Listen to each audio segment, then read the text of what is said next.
आज हम स्टार्ट करते हैं page number 31, laws and the government.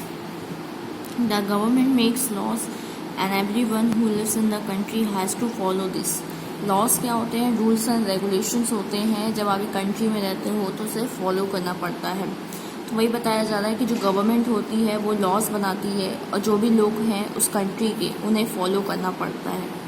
This is the only way the government can function. यही एक तरीका है जिससे गवर्नमेंट काम करती है। Just like the government has the power to make decision, similarly it has the power to enforce its decision.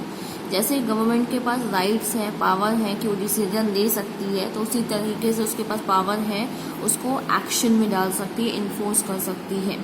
For example, there is a law that says that all persons driving a motor vehicle must have a license. उसने बताया, एक example दिया गया है कि कानून बनाया गया है जिसके अकॉर्डिंग ये बोला जाता है कि मतलब जितने भी लोग ड्राइविंग करते हैं उनके पास लाइसेंस होना चाहिए। तो वही बोला गया है कि any person caught driving a vehicle without a licence can either be jailed और fined the large sum of money.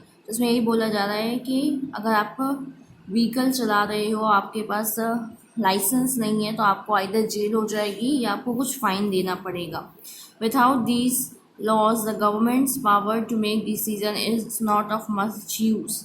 मतलब यही बताया जा रहा है कि गवर्नमेंट के पास अगर पावर नहीं होती तो वो डिसीजन नहीं ले पाती। In addition to any action that government can take, there are always steps that people can take if they feel that a particular law is not being followed. मतलब इसमें यही बताया जा रहा है कि अगर गवर्नमेंट कुछ एक्शन लेती है, कुछ स्टेप्स लेती है और लोगों को समझ में नहीं आ रहे होते हैं तो लोग उसको चेंज करवा सकते हैं।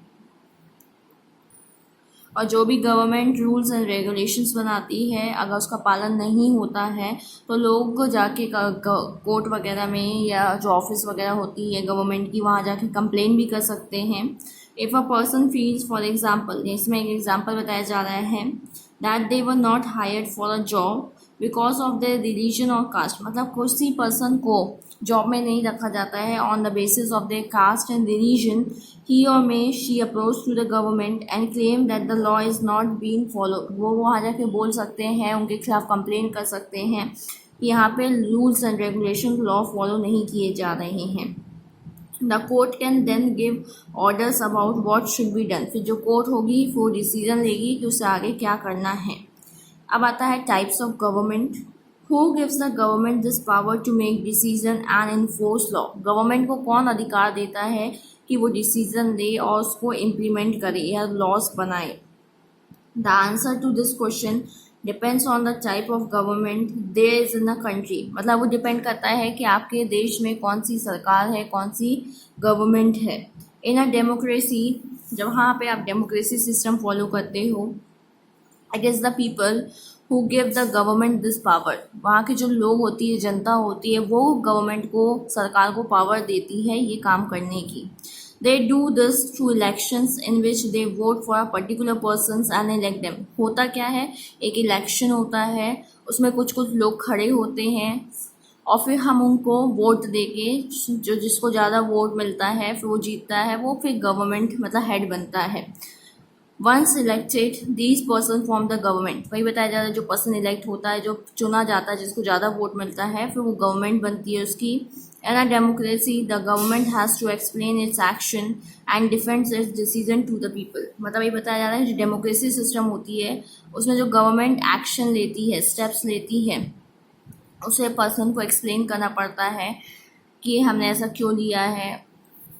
Another form of government is monarchy. दूसरा सिस्टम कौन सा होता है गवर्नमेंट का? मोनार्ची। द मोनार्च, किंग और क्वीन, मतलब ऐसा देश जहाँ पे राजा और रानी रूल करते हो, has the power to make decision. वहाँ पे राजा रानी डिसीजन लेते हैं एंड रन द गवर्नमेंट, और वो पूरे देश को चलाते हैं। The monarch may have a small group of people to discuss matters with, but the final decision making power remains with the monarch. मतलब इसमें यही बताया जा रहा है कि जो मोनार्ची होते हैं, जो राजा रानी होते हैं, उनके पास एक छोटा सा ग्रुप ऑफ पर्सन, मतलब 4-5 लोग हो गए, वो मिलके कोई मैटर को, कोई बात को डिस्कस कर सकते हैं, लेकिन जो फाइनल डिसीजन लिया जाता है वो राजा रानी के द्वारा ही लिया जाता है। Unlike in a democracy, kings and queens do not have to explain their actions or defend the decision they take. और लेकिन जो मोनार्ची सिस्टम होता है उसमें जो राजा रानी डिसीजन लेते हैं उन्हें किसी के उसको एक्सप्लेन नहीं करना पड़ता कि हमने ऐसा क्यों किया है, मतलब अपने आप को डिफेंड नहीं करना पड़ता कि हम जो कर रहे हैं सही कर रहे हैं। जो मतलब उन्होंने डिसीजन ले लिया वो फॉलो किया जाएगा, फिर उनसे कोई कुछ पूछ नहीं सकता कि आपने ऐसा डिसीजन क्यों लिया है। चलिए नेक्स्ट पेज में आते हैं, पेज नंबर 32। यहाँ पे आपको कुछ क्वेश्चन एक्सरसाइज दी हुई है, आप देख लीजिएगा। ये democratic government, India is a democracy. हमारे इंडिया में कौन सी फॉर्म चलती है गवर्नमेंट की? डेमोक्रेसी सिस्टम चलता है।